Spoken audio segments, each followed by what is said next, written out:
침대에 누워 화면을 넘기다 보면 다들 어딘가에서 웃고 뭔가를 이루고 있죠. 그 사이에서 나만 멈춰 있는 것 같은 밤이 있어요. 오늘 나쁜 하루도 아니었는데 그 화면을 한참 보고 나면 이상하게 내 자리만 초라해 보이죠. 가진 게 없는 것도 아닌데 늘 어딘가 부족한 느낌. 채워도 금방 다시 비어버리는 그 마음이요. 어쩌면 당신은 그걸 내가 욕심이 많아서라고 생각해왔을지 몰라요. 그런데 그 사람들과 당신 사이엔 딱 한 가지가 달랐습니다. 그게 뭔지 말하기 전에 먼저 당신이 자주 겪었을 한 장면부터 짚어볼게요. 꼭 잠들기 전 침대 위만은 아니에요. 그 마음은 낮에도 불쑥 찾아오거든요. 친구를 오랜만에 만나고 돌아오는 길을 떠올려봐요. 분명 웃었고 잘됐다고 진심으로 축하도 해줬죠. 그런데 버스에 올라타 차창 옆에 앉는 순간 마음이 슬그머니 가라앉기 시작합니다. 창밖으로 불빛이 흐르는데 나만 제자리에 멈춰선 기분이 들어요. 분명 좋은 시간이었는데 왜 집에 가까워질수록 마음은 더 무거워질까요? 낮에도 비슷한 장면이 있어요. 점심을 먹고 사무실 탕비실에 잠깐 서 있을 때예요. 옆에서 동료들이 다녀온 여행 이야기를 하고 있죠. 누구는 이사갈 집 이야기를 꺼내요. 딱히 나를 빼놓은 것도 아닌데 그 대화 옆에 서 있으면 내 자리만 유난히 작아 보입니다. 종이컵을 든 손이 괜히 멋쩍어지죠. 이상한 건요. 그날이 나쁜 하루가 아니었다는 거예요. 큰일이 터진 것도 아니고 누가 나한테 모질게 군 것도 아니에요. 그냥 평범하게 흘러간 하루였죠. 어떤 날은 작은 좋은 일도 분명히 있었어요. 그런데도 하루를 마칠 때쯤이면 자꾸 내 자리만 초라하게 느껴집니다. 가진 게 아주 없는 것도 아닌데 늘 어딘가 부족하다는 느낌. 채워 넣어도 며칠이면 다시 비어버리는 그 느낌이요. 그리고 그 느낌은 늘 비슷한 자리로 당신을 데려다 놓죠. 그러다 보면 결국 화살은 나 자신을 향해요. 내가 욕심이 너무 많은 건가 하는 생각이 들죠. 남들은 가진 걸로 잘만 만족하면서 사는데 나만 자꾸 더 바라는 건 아닐까 싶어집니다. 아니면 난 원래 만족이라는 걸 모르는 사람인가 그런 의심도 들고요. 남들은 작은 것에도 기뻐하는데 나만 어딘가 비뚤어진 건 아닐까 싶기도 하죠. 가진 것에 감사할 줄 모르는 못된 사람인가 싶어 마음이 더 무거워지기도 합니다. 그래서 당신은 오늘도 조용히 마음을 다잡았을지 몰라요. 더 감사하며 살자고, 비교를 그만하자고 스스로를 다독였겠죠. 그런데도 다음날 그 화면 앞에 서면 똑같은 자리로 돌아와 있잖아요. 여기서 잠깐 이상한 점을 짚어볼게요. 정말 이게 욕심 문제라면 더 많이 가진 사람들은 다 행복해야 맞잖아요. 그런데 주위를 둘러보면 그게 또 그렇지가 않더라고요. 더 가졌는데도 똑같이 허전해하는 사람이 분명히 있어요.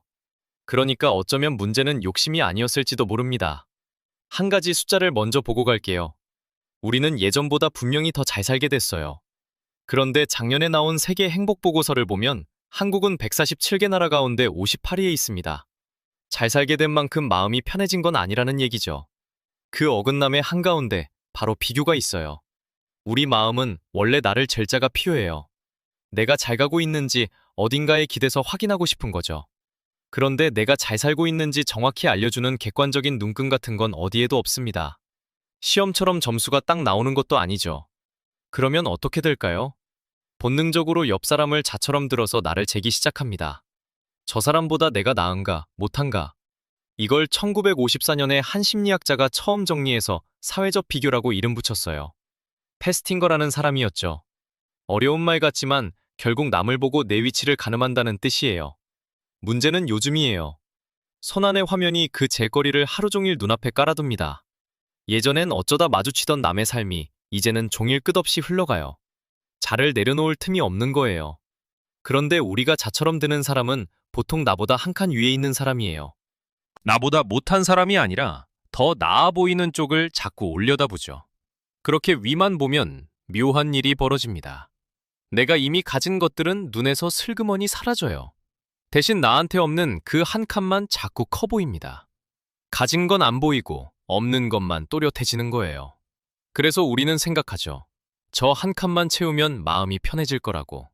그런데 정말 그럴까요? 그토록 갖고 싶던 걸 손에 넣은 다음 날을 떠올려봐요. 책상 위에 올려둔 그 물건이 며칠만 지나면 어느새 그냥 평범한 물건이 돼 있어요. 분명 어제까진 설렜는데 말이죠. 사고 싶을 땐 그렇게 간절했는데 막상 손에 들어오니 그 설렘이 빠르게 식어버려요. 마음이 좋은 변화에 금방 익숙해져 버리는 거예요. 이걸 쾌락 적응이라고 불러요. 좋은 일에도 우리 마음이 빠르게 길들여진다는 뜻이죠. 처음에 그 기쁨이 며칠을 못 넘기는 거예요. 이건 러닝머신 위를 달리는 것과 비슷해요. 열심히 달려서 한 칸 앞으로 나아갔다고 느끼는 순간 발밑의 바닥도 같이 움직이거든요. 눈앞 풍경이 딱 그만큼 또 올라가 있어요. 그래서 숨이 차도록 달렸는데 어느새 또 제자리예요. 한 칸 올라서면 기준이 그만큼 같이 올라가는 거죠. 이게 매번 똑같이 반복돼요. 이제 두 가지가 겹친다고 생각해봐요. 한쪽에선 비교가 내 기준선을 계속 위로 끌어올려요. 다른 쪽에선 어렵게 채운 것들이 금세 시들해지죠. 위로는 끝없이 올라가고 손안의 것은 자꾸 식어가요. 그러니 아무리 채워 넣어도 끝이 안 나는 거예요. 만족이라는 결승선 자체가 계속 도망가는 셈이죠. 그러니까 당신이 가져도 허전했던 건 의지가 약해서가 아니었어요. 감사할 줄 모르는 못된 마음 때문도 아니고요. 그냥 사람 마음이 원래 그렇게 작동하도록 만들어져 있는 거예요. 더없이 정상적인 반응이라는 뜻이에요. 그동안 스스로를 탓했던 그 자리에 이제는 이 구조를 놓아도 돼요. 그러면 이런 생각이 들 거예요. 늘 만족하며 사는 것처럼 보이는 사람들은 이 흐름 바깥에 사는 특별한 사람들인 걸까? 아니에요. 그들도 똑같이 이 안에서 살아요. 다만 딱 하나가 달랐어요. 그 사람들이 남보다 훨씬 많이 가져서 행복한 것도 아니었어요. 오히려 거의 같은 조건에 놓인 두 사람을 나란히 놓고 보면 더 분명해집니다. 통장에 비슷한 돈이 있고 비슷한 집에 살고 비슷한 하루를 보내요. 그런데 한쪽은 이만하면 됐다고 느끼고 다른 한쪽은 아직도 한참 모자라다고 느낍니다. 같은 자리에 서 있는데 한 명은 다행이라 여기고 한 명은 초라하다 여기는 거죠. 그래서 말인데요. 둘을 가른 건 가진 것의 양이 아니었어요. 차이는 딱 하나, 만족이라는 잣대를 어디에 두느냐였습니다. 가라앉는 쪽은 그 잣대를 남에게 넘겨버린 사람이에요. 내가 됐는지 안 됐는지를 옆 사람이 정하게 둔 거죠. 그러니 옆자리가 한 칸 올라가면 내 자리는 그대로인데도 갑자기 부족해집니다. 반대로 행복한 쪽은 그 잣대를 슬그머니 자기 쪽으로 가져온 사람이에요. 됐다는 기준을 자기 안에 둔 거죠. 퇴근길 지하철, 차창에 얼핏 비친 자기 얼굴을 본 적 있을 거예요. 그 얼굴을 두고 누구는 오늘도 부족했다고 읽고 누구는 오늘도 애썼다고 읽습니다. 같은 얼굴인데 읽는 사람이 다른 거예요. 이 차이는 말버릇에서 의외로 쉽게 드러나요. 행복한 쪽은 힘든 일 앞에서도 이만하면 됐다고 중얼거립니다. 막히면 다른 방법이 있을 거라고 말하고요. 안 좋은 일에도 여기에 무슨 의미가 있을 거라고 되뇌죠. 듣다 보면 좀 얄미울 만큼 단순해요. 그런데 이게 타고난 기질이라서 부럽기만 한 게 아니에요. 이런 말투는 자라온 환경 속에서 천천히 익혀지고 학습되는 관점이에요. 행복한 사람이 비교를 아예 끊어낸 독한 사람인 것도 아니에요. 그저 비교의 잣대를 잠깐 내려놓는 연습을 해본 사람일 뿐입니다. 그러니까 당신이 지금까지 만족을 못한 건 욕심이 많아서도 약해서도 아니었어요. 그저 잣대가 너무 오래 남의 손에 가 있었을 뿐이죠. 그렇다면 그 잣대를 다시 내 쪽으로 살짝 당겨오는 건 어떻게 시작할까요? 거창한 결심 말고 오늘 밤 잠들기 전에 해볼 수 있는 가장 작은 방법이 하나 있어요. 거창한 게 아니에요. 잠들기 전에 오늘 하루 그래도 괜찮았던 순간에 딱 하나만 떠올려 보는 거예요. 그리고 30초만 그 장면에 머물러 보는 거죠. 비교는 늘 저 위, 남이 가진 미래를 바라보는 일이었잖아요. 이건 반대예요. 잠깐 지금 여기, 나에게 있었던 한순간으로 눈을 돌리는 일입니다. 좋은 걸 그냥 흘려보내지 않고 잠깐 알아차려보는 것. 이걸 음미학이라고 부르는데 이름은 그렇게 중요하지 않아요.